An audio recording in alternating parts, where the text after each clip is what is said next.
The escape pod hit the atmosphere wrong. It came in too steep, spinning on its side, and every warning light inside the tiny cabin had turned red at the same time. Ren did not scream. He had already used up his screaming earlier when the freighter broke apart and the whole section of the ship he had been sleeping in simply fell away from the rest. There was nothing left in him now except a cold, focused kind of thinking. He pulled the manual brake lever, heard it groan, and braced his back against the seat. The pod skipped off the upper air like a stone on water, bounced twice, and then dropped. The landing was not graceful. The pod carved a long black scar across a frozen field and came to rest tilted sideways against a ridge of dark rock. One of the viewport panels had cracked but not shattered.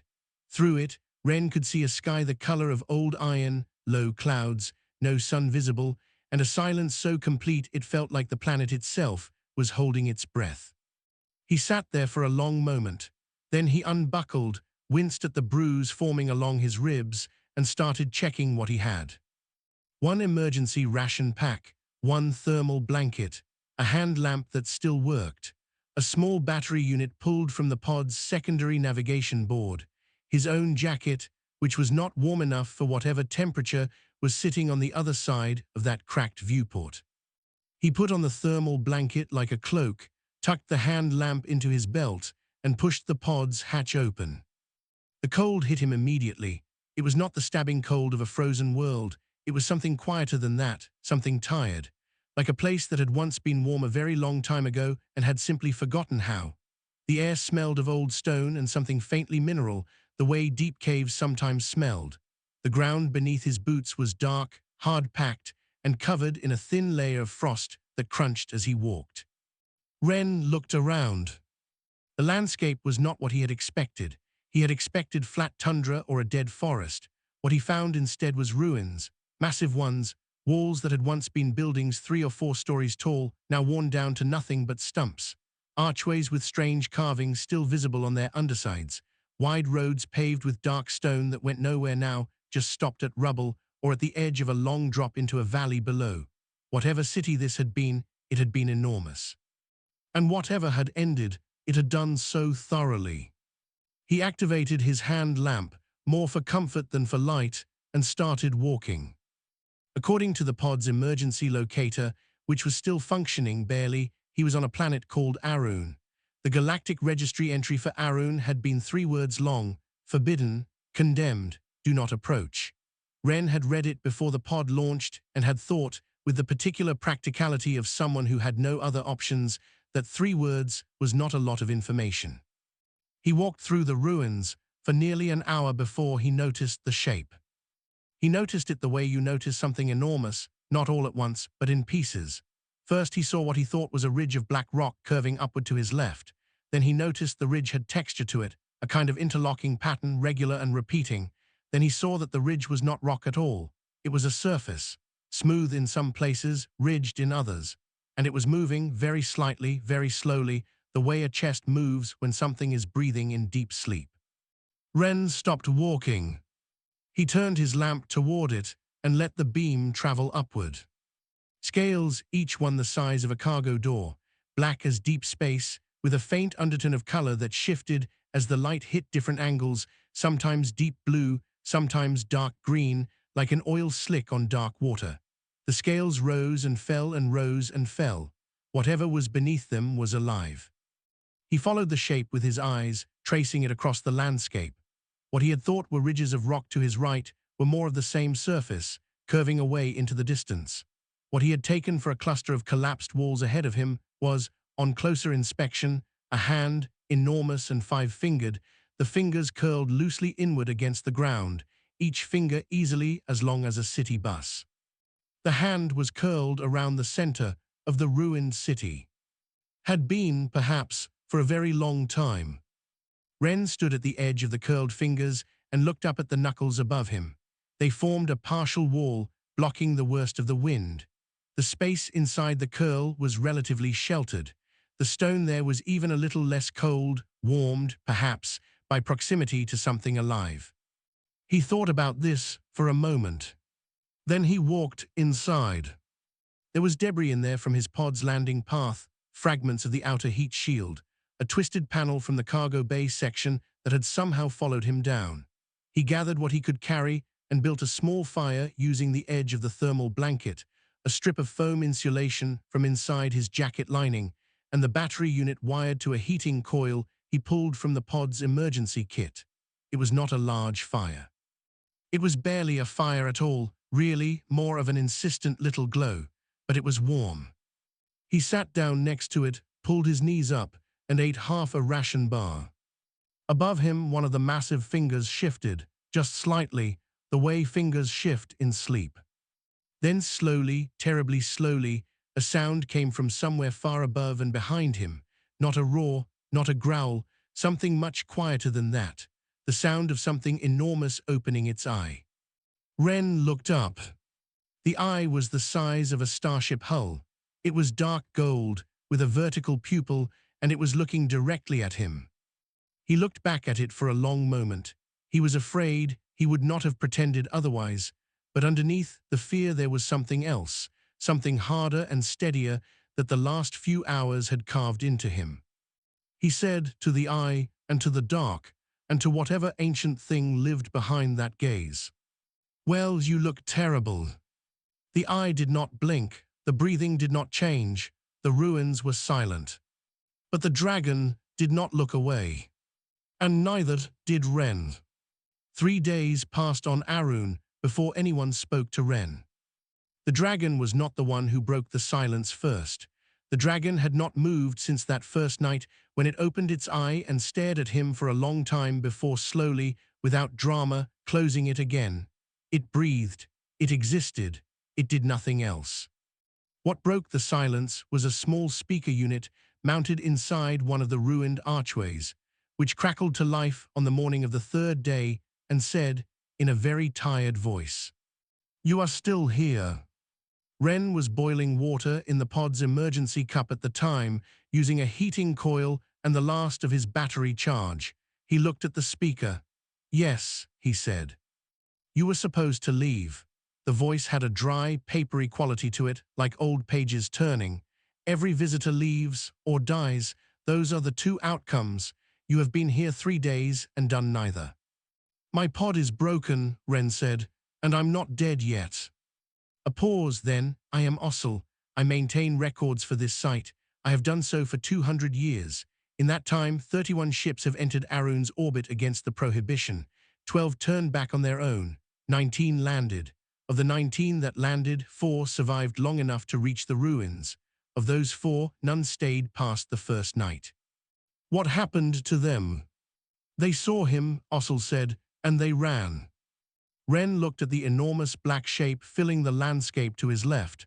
The scales caught the flat grey light and held it. "He doesn't seem dangerous," he said. "He seems tired." Another pause, longer than the first. "I have not heard anyone say that before," Ossel said, and his voice had shifted slightly, less official, more uncertain, the way a person sounds when something has caught them off guard. "Can you send a rescue signal for me?" Ren asked. "I already have. It will take approximately 12 more days for a ship to reach your position." A short pause. "Do you intend to stay near him until then?" Ren looked around at the sheltered space inside the dragon's curled fingers. The wind did not reach him here. The faint warmth coming off the scales was the closest thing to comfortable temperature he had on the whole planet. "I don't have a better option," he said. Ossel said nothing more that day. Ren spent the time usefully. He organized what remained of his supplies. He mapped the parts of the ruin closest to him, walking careful circuits while keeping the dragon in sight. He found, on his second circuit of the inner ruins, something that did not look like it belonged to the original city. It was a pillar about as tall as Ren and twice as wide, made of a dark material that was not quite metal and not quite stone. It had a surface covered in a grid of tiny recessed dots, and at its base there was a shallow slot that looked like it was designed to accept a power source. The pillar was cracked down one side. Whatever it had once been, it had been sitting here broken for a very long time. Ren sat next to it and studied it for a while. Then he took out the secondary battery unit, the one he had been saving, and tried the slot. It fit. The pillar hummed. Faintly, reluctantly, the way something hums when it is waking up from a very deep sleep and is not entirely happy about it. Then a voice came out of it that was nothing like Ossel's voice. This voice was old, not old the way elderly people sound, old the way a mountain sounds in your head when you stand at the base of one and really think about how long it has been there. It had layers to it, harmonics underneath the words that sat in the chest and stayed. Biological signature, it said, unknown, cross-referencing, a pause, not Drune, not Vorkai, not any catalogued species. Another pause, query, what are you? Human, Ren said. Humans, the voice repeated. It seemed to be sorting through something. Catalogued in the early survey archives. Small star system, inner rim, Class M planet. The survey team noted the species was young, tribal, pre-space flight. A brief pause. You are a long way from a pre-space flight civilization. It's been a while since the survey, Ren said. Apparently, the voice was quiet for a moment. I am an echo, a memory record, installed within this pillar by a Vorkai scholar 4,000 years ago. My function is to preserve and relay the history of Sorath, who you may identify as the large organism to your north. The dragon. Your species calls them dragons. The echo seemed neither offended nor pleased by this. The Vorkai had a different name. It does not translate well into any modern language. The closest approximation might be world shapers or those who remember before the stars cooled. He is the last of them.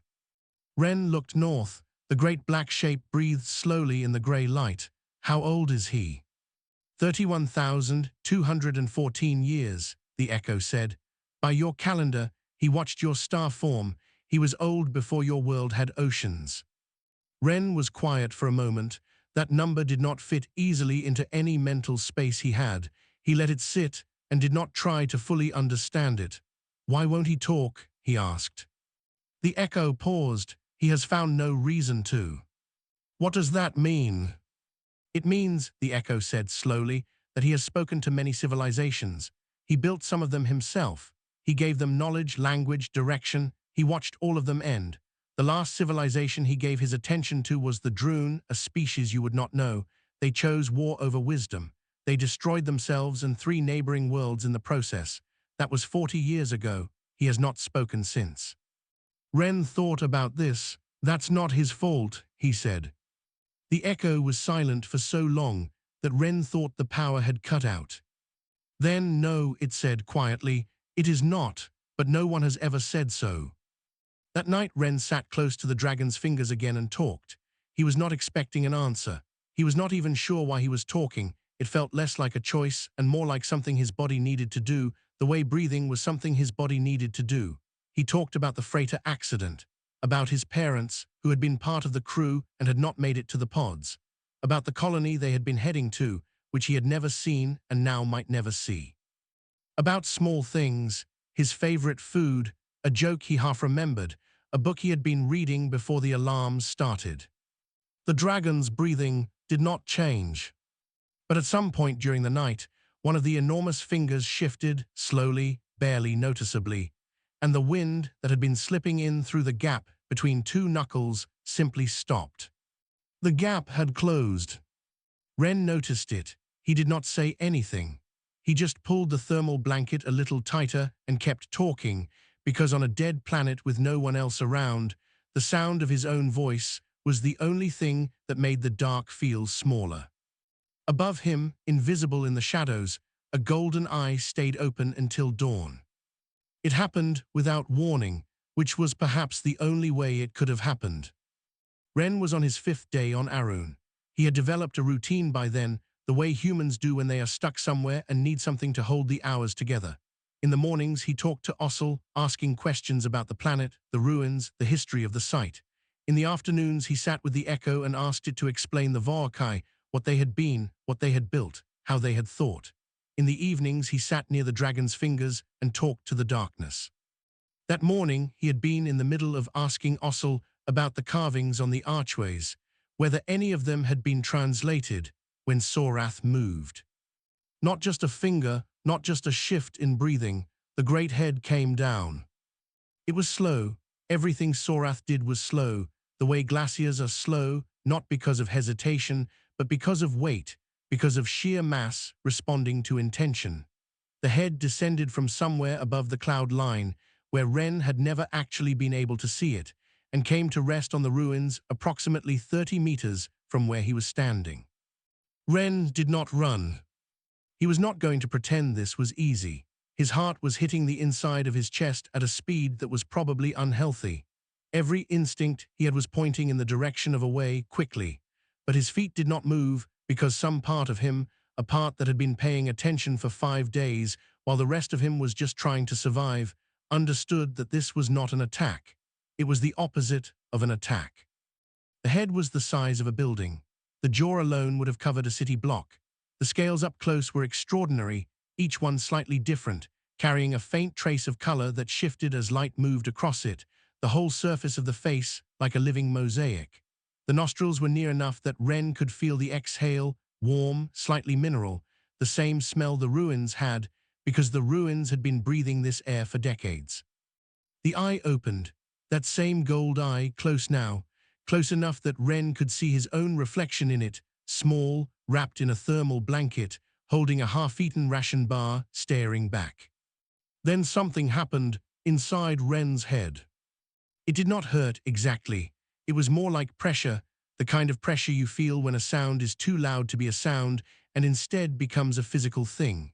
It built very fast and then it opened, the way a door opens, and on the other side of the door was something vast and alive and impossibly old. He saw things. Not in the way you see things with your eyes. In the way you see things in dreams, immediately present, completely surrounding, impossible to look away from. He saw a sky with 3 suns and felt the joy of something young and enormous flying between them for the first time. He saw a world being seeded, great slow passages over continents where something was planted that would grow into civilization over thousands of years. He saw cities rise, beautiful and strange, their architecture unlike anything in any archive Ren had ever seen. He heard languages with sounds his ears had never encountered, felt the shape of ideas that had no words in any language he knew. And then he saw them end.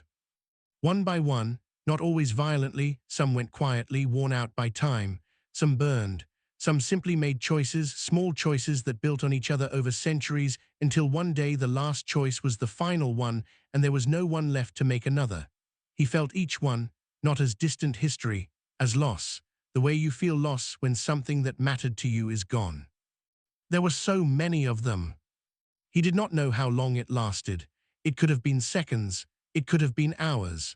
At some point the pressure released and the door closed and Ren was on his knees on the cold stone ground of Arun and his face was wet and he was breathing very hard. Ossel's voice came from the nearest speaker almost immediately, high and strained. "Ren, answer me. Are you injured?" "No," Ren said. His voice came out smaller than he expected. "He pushed memory into you. Direct Voakai resonance transfer. That should not be possible between species. I have never recorded it happening. It requires the subject to be. The Voakai only did this with beings they considered." Ossel stopped. Started again. "Are you certain you are not injured?" "I'm fine," Ren said, which was approximately true. Physically, he was fine. The rest of him was sorting through an experience that had no category to go into. He sat on the cold ground for a while. He did not try to organize what he had seen. He just let it be there, all of it, enormous and heavy and real. He cried a little more, not because he was broken, because the things he had seen were worth crying over, and crying over them felt like the right response. It felt like the honest one. When he was ready, he stood up. Sorath's eye was still watching him. Ren looked at it for a long time. Then he walked to the echo pillar, rested a hand on it to make sure it was active, and said, for Sorath's benefit as much as the echoes, "You kept building things, even after they fell. You kept trying." He paused. "That means some part of you always believed it was worth doing." The ruins were quiet. Then from somewhere deep and slow, a sound came through the stone under Ren's feet, a vibration more than a noise, felt through the soles of his boots and up through his legs. The echo translated it without being asked. It had been waiting. "I believed," it said, in that ancient layered voice. "I am not certain I believe anymore." "You showed me," Ren said. "You didn't have to show me any of that. You could have stayed quiet." He wiped his face with the back of his hand. "You showed me because some part of you still wants someone to know that's not nothing." Sorath was quiet again.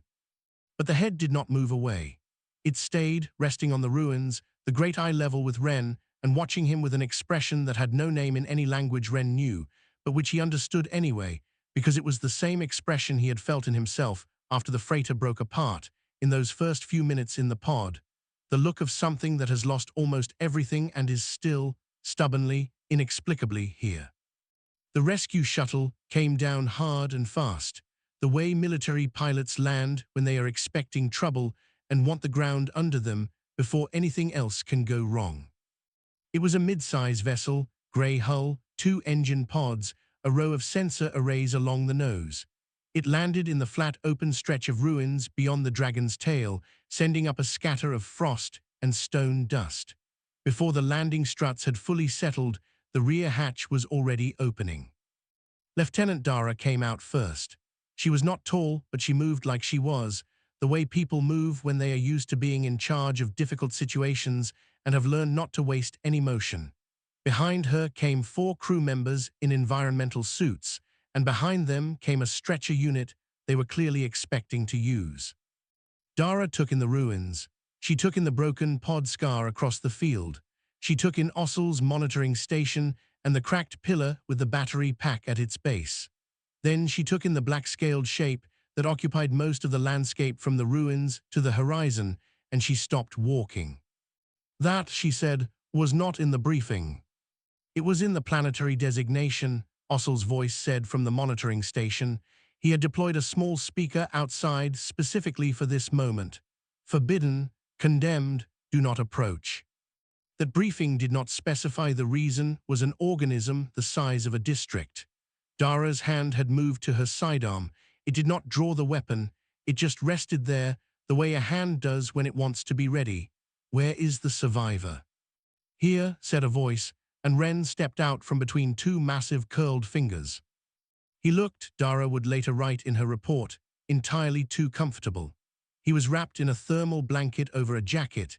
He had a ration bar in his hand, and he was standing approximately 4 meters from the scales of the largest living thing she had ever seen, with the casual ease of someone standing next to a wall they had walked past many times. "You're the boy from the freighter," Dara said. "Ren," he said, "yes." "Are you injured?" "No." "Are you being held here? Has it?" She was looking at the dragon. The dragon appeared to be asleep. She was not entirely convinced by this. "Has it done anything to you?" "He showed me something," Ren said. "A few days ago. I'm fine." Dara looked at him for a long moment with the expression of someone who was beginning to suspect the situation was more complicated than any set of emergency protocols had prepared her for. Then she said, "We are here to bring you home. Get your things." "I know," Ren said. "I'm not leaving yet." The silence that followed this was the kind of silence that happens when someone says something so completely unexpected that the listener needs a moment to make sure they heard correctly. "Excuse me," Dara said. "There's something I need to do first." Ren looked back at the pillar. He spoke once 4 days ago, a few words through the echo, then he stopped again. "I think I can get him talking properly, but I need a little more time." "Ren," Dara said his name very carefully. "There is a creature behind you that could reduce this entire landscape to nothing if it wanted to. We are leaving." "He's not going to do that," Ren said, with the calm certainty of someone who had spent 8 days sitting in a dead city next to something ancient and grieving and learning the difference between dangerous and dangerous looking. "He's not violent. He's sad. Those are different things." Dara opened her mouth, closed it, looked at Ossel's station. "Is the boy correct?" she asked. A pause, then Ossel said, with some reluctance, "In 200 years of monitoring, Sorath has never displayed aggression. The 4 visitors who survived first contact all fled voluntarily. Another pause. Ren has been here 9 days. This is unprecedented. 2 days, Ren said. Give me 2 more days, then I'll go. Dara looked at her crew. Her crew looked at the dragon. The dragon breathed slowly in and out, shaking the frost from the nearest stones. 1 day, Dara said. 2, Ren said. She stared at him. You're 14 years old. Yes, he said, 2 days. Dara thought about this. Then she said, in a tone that was completely flat, fine. That evening, Ren sat with the echo for a long time.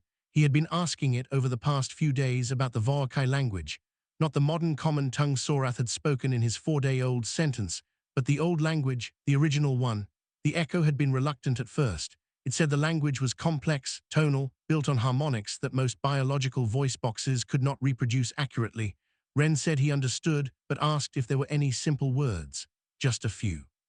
Something he could try. Reluctantly, the echo gave him 12. He practiced them for 3 hours. The echo was not encouraging. It told him his pronunciation was wrong in ways that were difficult to describe. He asked it to describe them anyway. He tried again. The echo said it was marginally better. He tried again and again. On the morning of the 2nd day, with Dara and her crew watching from a careful distance, Ren walked up to the nearest scale of Sorath's lowered head and spoke. His voice was small against the size of everything around him. He said the 12 words he had learned in the order the echo had taught him, with the tones as close to correct as his human vocal range could manage. He knew they were not good. He could hear they were not good. The first word came out slightly flat. The 3rd word had a consonant in it that human mouths were not built for, and he improvised something that was close but not exact. The 7th word he was honestly not sure about at all. He said all 12 anyway. Silence. Then, from the great head resting on the ruins of a city it had once helped build, came a sound. Not a roar, not words. A sound deep and resonant and layered with harmonics that Dara's crew felt in their chests and could not name. Ossel, at his monitoring station, ran it through every analysis filter he had. He ran it twice, then he sat very still. He wrote in his log, very carefully, the sound matches no previously recorded Vorkai vocalization. Closest emotional classification, after cross-referencing 12 cultural databases, laughter. The oldest thing in the known galaxy was laughing. Dara looked at Ren. Ren looked up at the dragon.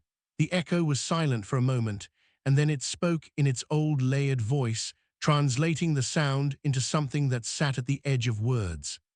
Again. Just that one word.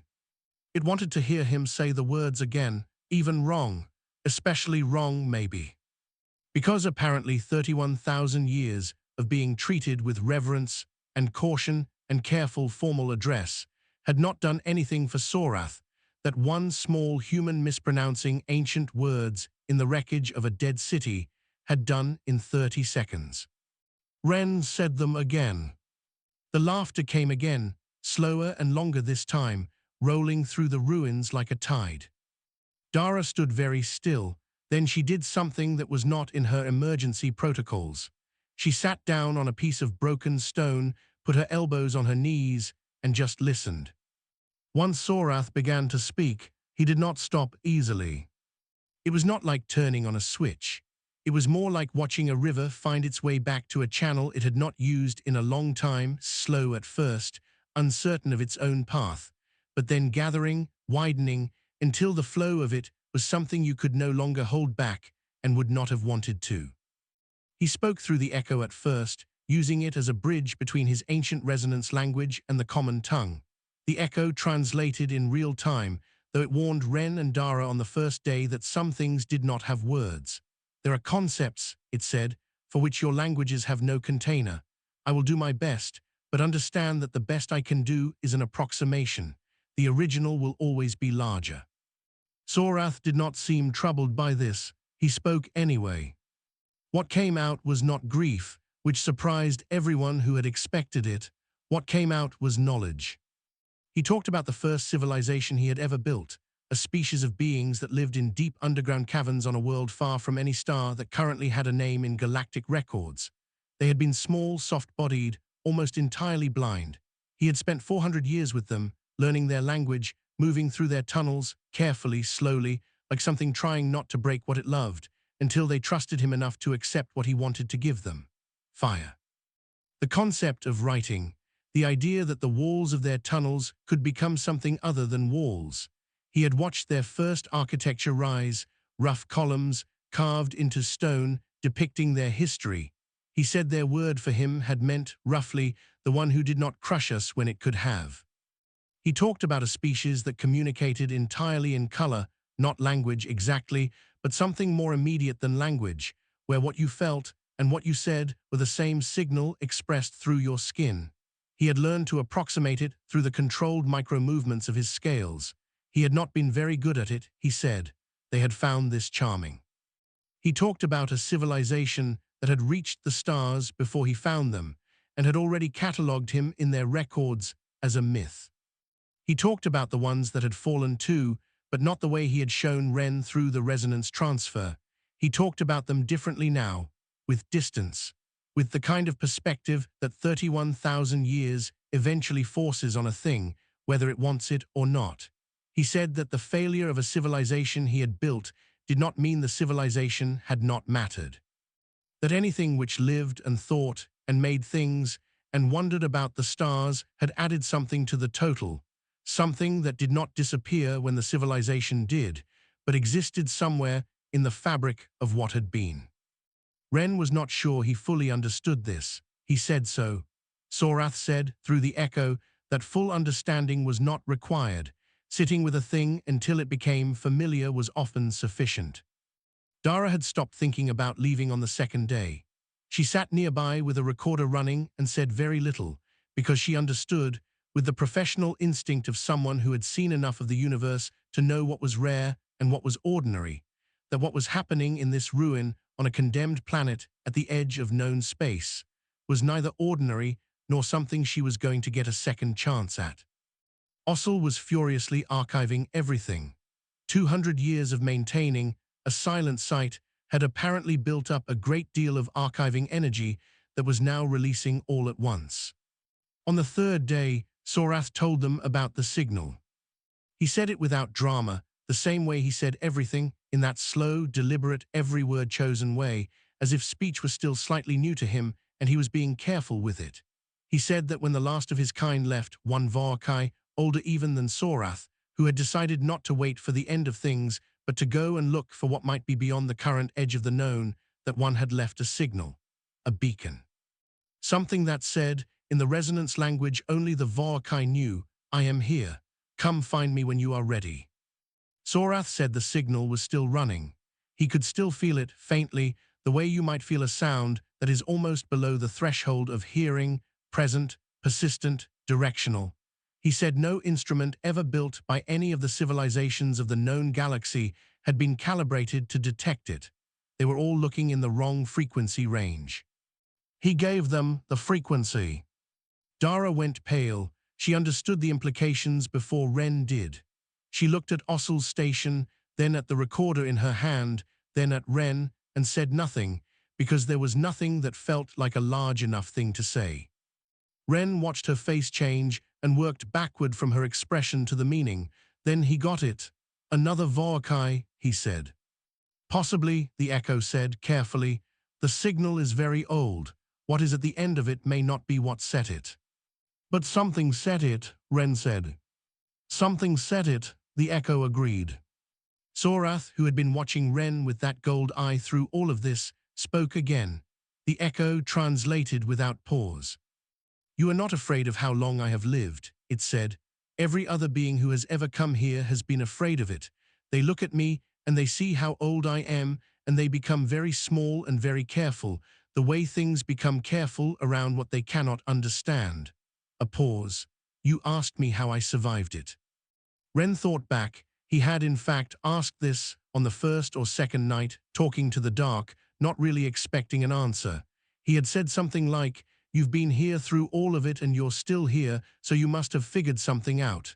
Yeah, he said, did you? No, Sorath said, I have not figured it out. I have only kept going, which is not the same thing, but the fact that you asked, a long pause. No one has asked me that before. They ask what I know, what I remember, what I can give them. No one has asked how. It seemed like the useful question, Ren said. It is not a question anyone asks of something they have already decided is too large to be struggling, Sorath said. They assume that something which has endured this long must have peace with it. They do not consider that enduring and having peace are different things.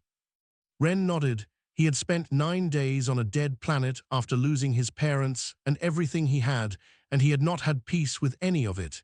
He had just kept moving because stopping did not feel like an option. Yeah, he said, I know. The echo of that sentence sat in the ruins for a long moment.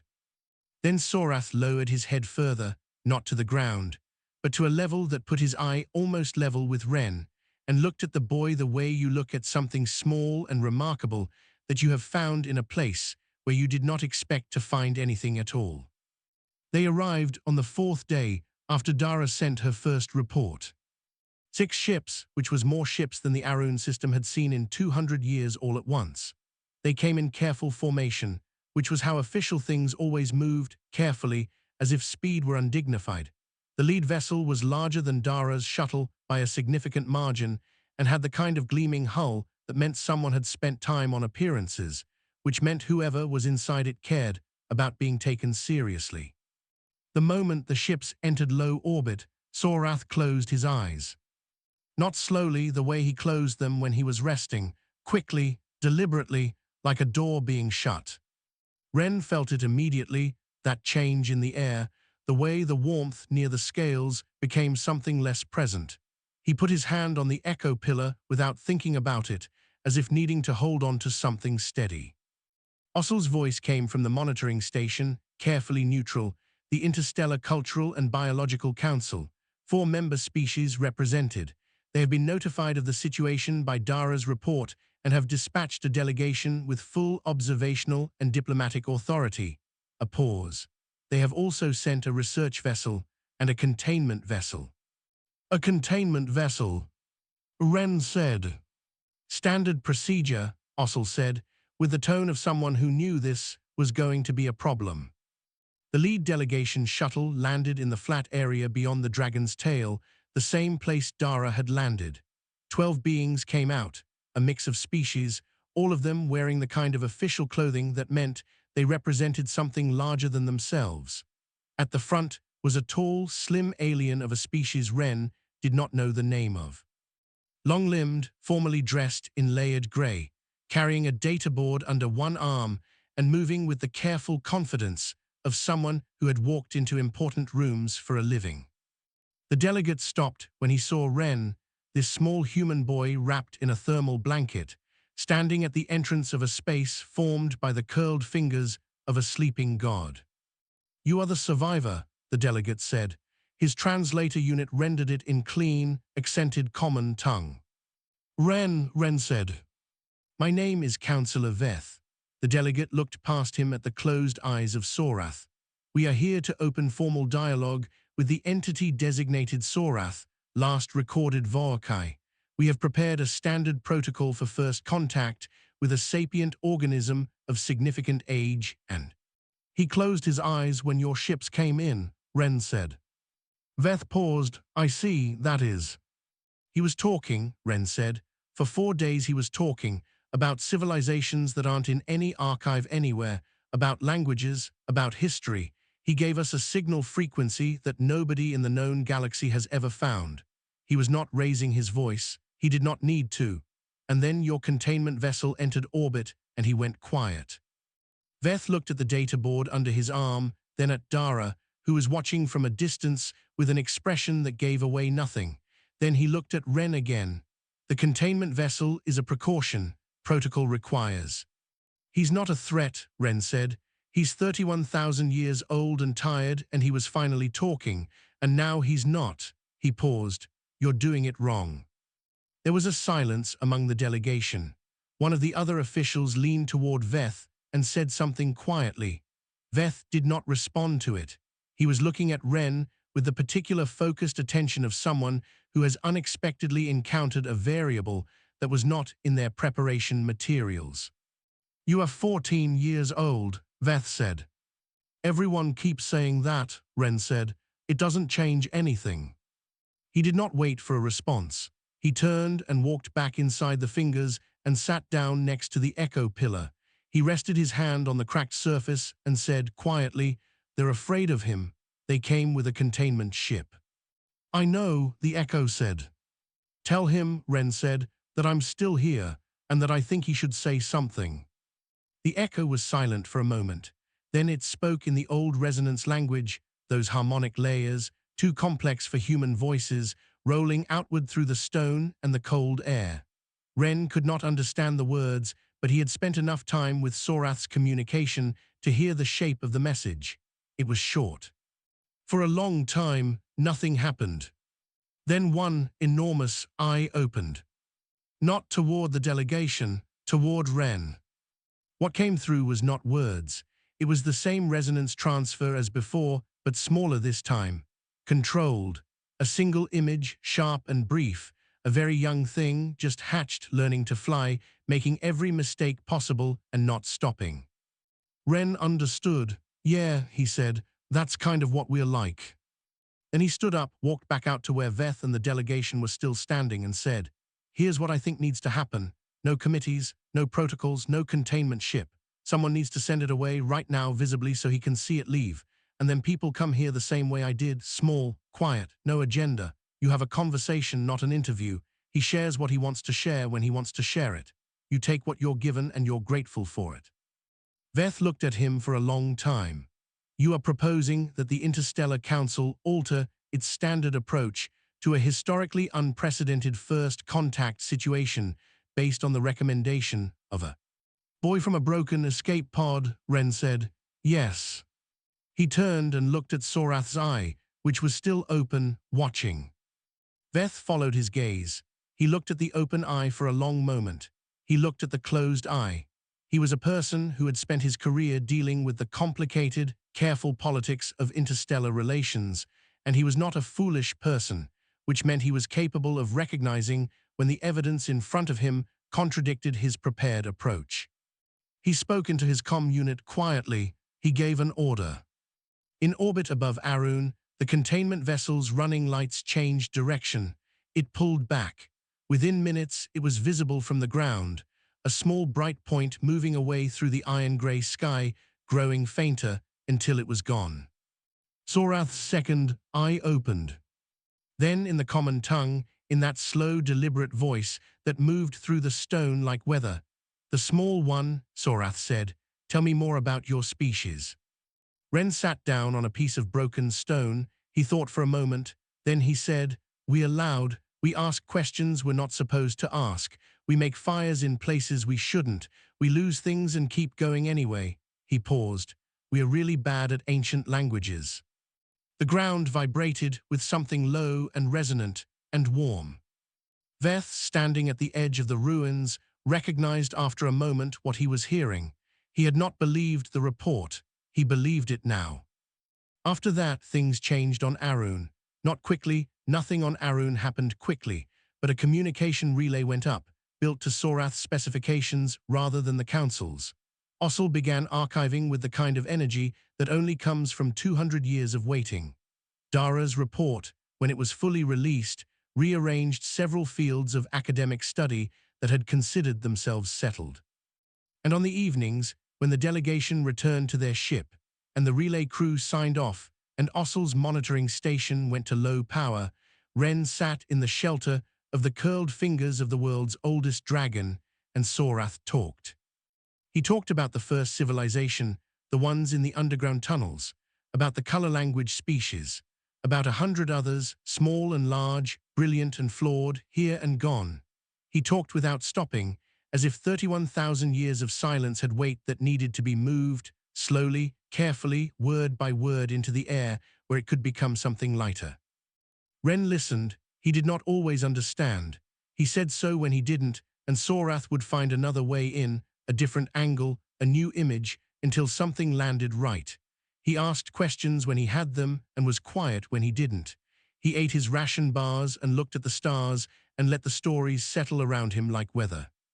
He did not know, sitting there, that Sorath was in some ways always telling the same story, that woven through every civilization described, every species remembered, was a thread about a particular kind of creature, small, loud, unreasonably stubborn, constitutionally incapable of deciding that something was too large or too old or too broken to be worth sitting with.